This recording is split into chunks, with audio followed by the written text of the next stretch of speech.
When you've got control of your money, it is the greatest power ever. It is such a relief, isn't it, to know that Absolutely. Yeah. you are in control. Yep. As opposed to that stress and overwhelm that the other side causes. Nobody's got control over you. That's the important thing. Hello, everyone, and welcome to this week's episode of Did You Know? Today, I am joined by Nobby Kleinman. Nobby is not your average business owner. He is a financial advisor, and with more than 4,000 clients and hundreds of employees and their staff, Nobby found that the major flaw in financial planning was always being asked by women. As a result, he created and developed the world's first complete program to help women manage money. And with this, he created a book and called Rich Girl, Poor Girl. And there's an associated video with this book. And it really goes to the core of helping people make better financial decisions. So I've had the great pleasure of being able to read the book, watch the video, and then see how it all links with his program, Money Rules. And that is why I have asked Nobby to come and join us today to talk about, I suppose, the aspects that where we get it wrong, places where people often fall over without even realizing it, and how they can actually pick the pieces up, because there's no point wallowing in the shallows and going, I've made a mistake. We've got to get over it, and we've got to pick ourselves up and start making better decisions from here. So thank you so much for joining me today, Nobby. Pleasure. So I want to talk to you about Rich Girl, Poor Girl and how it actually came about to start off with. Okay, so the story does go back a bit for that to happen. And it's because I used to be a financial advisor, got out of the industry when it went stupid with compliance, took a couple of years off. And then one day I was out gardening and realized that I was bored. And it was just like a switch went off in my head, literally, and said, you're bored, you want to get back into helping people with managing money. And so it was like, okay, so what do I want to do? And the one question that kept coming back into my mind the whole time was when women used to say to me, I don't want to know about financial planning, insurance, or investment. I just want to know, how do I manage my daily money? Because they were running out of money before running out of month, and they were expected to do more with less. So the cost of living was going up, childcare, food, everything was just going up, just like it is now. So it's just a repeat of what had been happening over the past number of years. And so I thought, okay, so how can I help them? So I looked around for a program that, budget programs. If I could find a good budget program, I could go out and help them manage their money that way.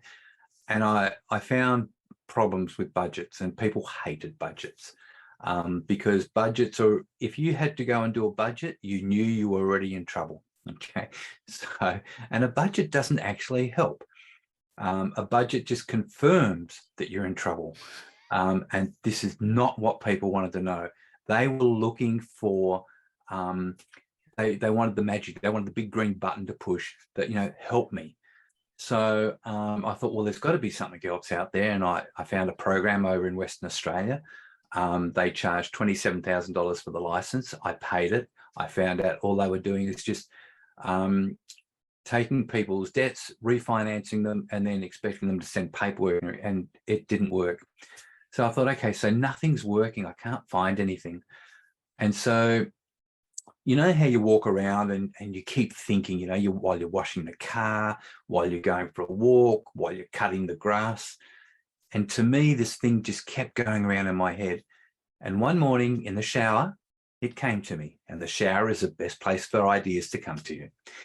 So I jumped out of the shower, and for the next 2 weeks, I wrote out a program. And it had to be based on the question, how do I help people manage their money without refinancing or earning more? So I was limited to their current income. And basically it had worked out. And so I wrote it out, I sent it off overseas, I had the program built, it came back 3 months later, had some fine tuning done to it, but in essence, it worked pretty good. And it still does to this day. And so I had the program, I was going out and promoting the program. Guy said to me, you're nothing if you don't write a book. And I thought, oh, okay, fine. So now I need to write a book. So what I did was I actually ended up writing this book, which is called Want More Money, Honey. And so that was a start. And I took that with me, and then I started traveling overseas to the States for seminars and things like that, and took my book over there. And the women who saw it loved it and said, can you contribute a chapter to a compilation book, which is going to be for women? You're going to be the only male in there. And I said, yeah, sure, not a problem. So at that time, I was flying backwards and forwards to the States on a number of occasions. So over the next 6 flights, I ended up writing more than a chapter. It turned into the little book called Rich Girl, Poor Girl. From there, I also had, at the time, an outsourcing office in the Philippines. It was a team that I built up of 15 people. And one of them was a video guy. And I said, I want you to turn this book into an animated cartoon. So that's how it came about. Long story, not short, but we got there. We did. But I think what Rich Girl, Poor Girl does is it really depicts the two ends of the spectrum that people can come into financial difficulties with. So you've got the girl at the lower end of the spectrum, and then you've got Miss Rich at the other end of the spectrum, and you've got their respective journeys through life.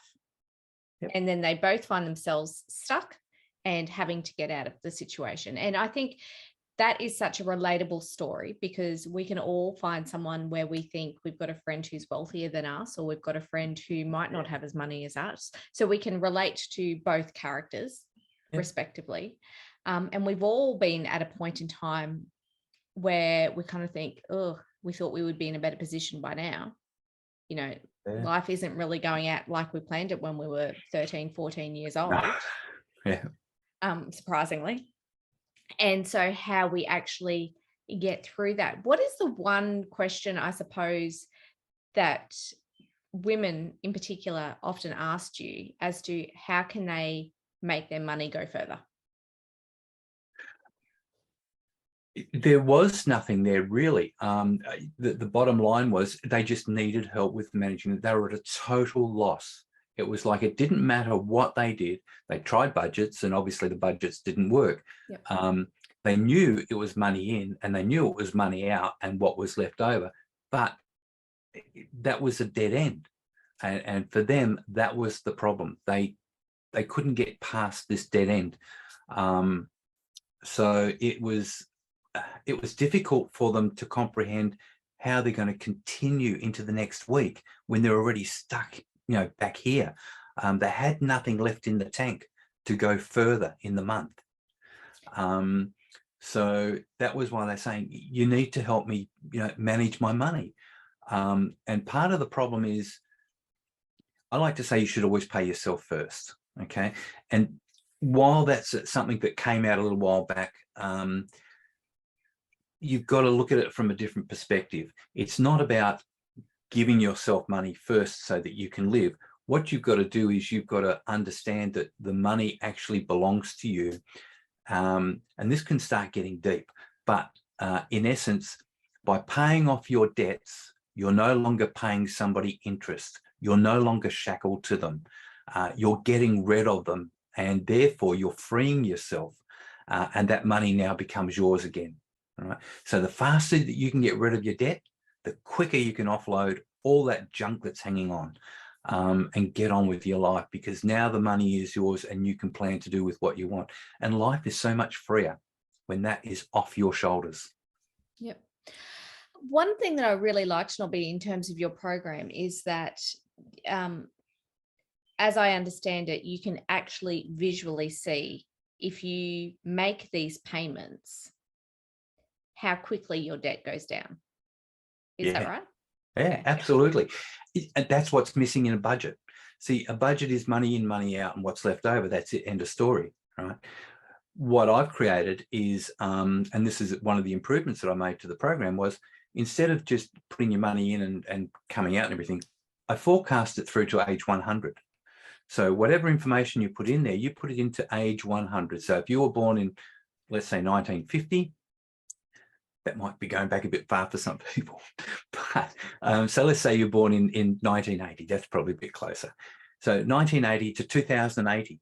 All you do is just put that information into 2080. Now, it might not be, everything. You've got ongoing living costs. They go through to 2080, right? So your food, your electricity, your gas, and just normal lifestyle expenses. Other things have defined periods, like you have a 30-year mortgage, it's going to be finished, you hope, in 30 years. Unfortunately, for most people, on average, they refinance every 7 years. And so therefore they're going backwards all the time, which is one of the biggest mistakes that people make. So yeah, this putting this period in for the future, it now allows you to look forward and say, I can see the day I'm going to be debt free. I can see when I get to this particular age, how much money I need to have to keep living. So I then built a new module in there, which was a retirement module. Most people don't need that if you're just going to be managing your money. But if you're closer to retirement and people haven't planned, it becomes, the first part of the program was built to show people how to eliminate debt and the money they would save up to their mortgage period, in essence, right? It didn't go past that. And my mind said, something's missing. Why would you show somebody how much money they can save when you don't show them how to use that money for the period beyond, which is generally the retirement period? So that's how the retirement module came into it. And what that then showed was, gee, most people are going to run out of money within about 4 years. All right. So now how do we cope with that? So there's this whole other thing that becomes, okay, look, we've got you out of debt in less time. You've been able to build up this money. Now, this is why it's so important to make sure that money is going to last you for 20, 30, 40 years beyond retirement age. So when you have people who are starting anew, they've separated that in their relationship, they've come out the other end of their property settlement, they've got the house, they might have the mortgage, or they might have cash sitting there. Where should they start? Planning. You've got to plan your future. People spend more time planning their annual holiday than they do planning their future, which is just crazy. You turn around and you say, I'm going to Europe, or I'm going to America, or I'm going to New Zealand, or I'm going to the Outback. You spend more time going and getting the brochures, where you're going to stay, what you're going to see, how much money you're going to spend, how long you're going to be there. But nobody does that for their retirement. And yet the one that's the most important is their retirement, because when you get to retirement, you've got choices. You can either live on your money or you can live in poverty, because the reality is living on a government pension, firstly, isn't promised. It's social security. It's a social security net. But the reality is it's going to probably end up being more of a thread than a whole net, because governments can't keep affording to be paying out these pensions because there's less people paying tax. So somewhere along the line, you've got to end up looking for yourself. And if you're comfortable living on a pension, which is like this much, when the cost of living is this much, then you're in big trouble, especially in times like today, where inflation, the cost of food and everything is going up there, and you're still just limited to this. You've got to have those buffers in there. And it's only through planning that you're going to be able to do that. So how do they start that planning process though? Because in my mind, I sit there and think, well, I need to plan for my retirement, but I don't know where to start. I know when I'm going for a holiday, I can go down to the travel agent and speak to someone. So where do I start from a... Okay, so this is going to be a shameless plug. It's going to be Money Rules, because it is a plan. Okay, using Money Rules as your planner, and it goes for long term, so it's not a problem. You're able to actually plug in, on this date, I want to go on this holiday, but are you going to be able to afford it? And then the graphs will show you, what's happening with your money and everything like that. The reality is you can then say, okay, I want to go in December of whatever year in say 3 or 5 years, and you can look up the page in December and say, I'm not going to have enough money. But you could go the other way and you could say, okay, I'm starting today. I know what I need to have for that period of time. I need to have $10,000. So what you do is you find out today what's the cost of that trip going to be. And you just hive off the amount of money that you need and put it into a savings account. Has nothing to do with the program here. You just take that money and you put it aside. But the program will tell you, can you afford it? Right. That's the important thing. And the That's a example bit is, like the budget, though. Sometimes we don't want to know the answer to that question. and that's why people get into trouble, because they don't know. They haven't taken the time to plan. If you keep spending on a credit card, one day there's going to be this big black hole that you're going to have to face and actually pay it. And that's going to set you back on everything else that you want to achieve. It's better to bite the bullet and tackle that right now than getting to that day and finding out you've got nowhere to turn to at all. And all of a sudden, there's this despair, there's this scare. You know that you're going to start expecting phone calls from the bank. When can we get our payment? You know that you're going to get the mailman going past and you don't want to look out the window because he's going to stop there. That motorbike brake screeching at your letterbox. And it's like, oh no, I hope it's not a bill. Things like that. That's the last thing you want. When you've got control of your money, it is the greatest power ever. It is such a relief, isn't it, to know that absolutely, you are in control. Yep. As opposed to that stress and overwhelm that the other side causes. Nobody's got control over you. That's the important thing. You manage the situation. You're the boss. So, Nobby, where can people go to find money rules? If that's the place to start, where do they go? Look, obviously online, and it is moneyrules.com.au, and then just follow the prompts from there. The good thing is they can actually get a free report to start with. It's a one-page free report, and it will show them where they are and where they could be just based on their current situation. The good thing from there is that we can then follow up and show them how they can probably go much deeper. So we're not asking for miracles on the first page. We're just asking for the current starting point. Yeah. And how much does it cost? Look, there's various, you've got your various plans in there. You've got your first starting point, which is the original Money Rules program.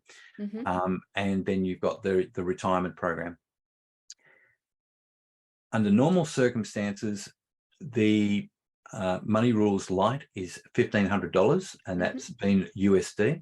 The retirement program has been another $1,500, although if you get them together, it's $2,500, and that's USD. But because of what's going on in the moment with inflation and everything like that, I've actually turned it into Australian dollars. Okay. Which is a huge relief for a lot of people. I want to help as many people as I possibly can. When you look at financial planning, and when I was a financial planner, I used to charge $250 an hour, and I thought that was a lot of money, but I know I was worth the money at the time. Today, I charge $2,500 an hour, and I know I'm still worth the money for the result that people get.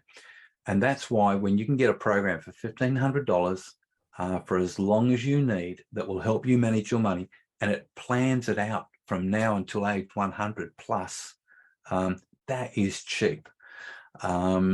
So it's the value you get out of it. It's not the cost.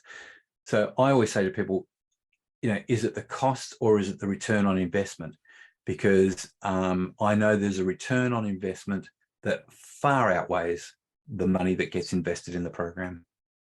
Absolutely. And if you break that up over the 100 years in terms of going to see financial planners and getting help and the amount of interest that you pay on a mortgage anyway, you certainly get it back.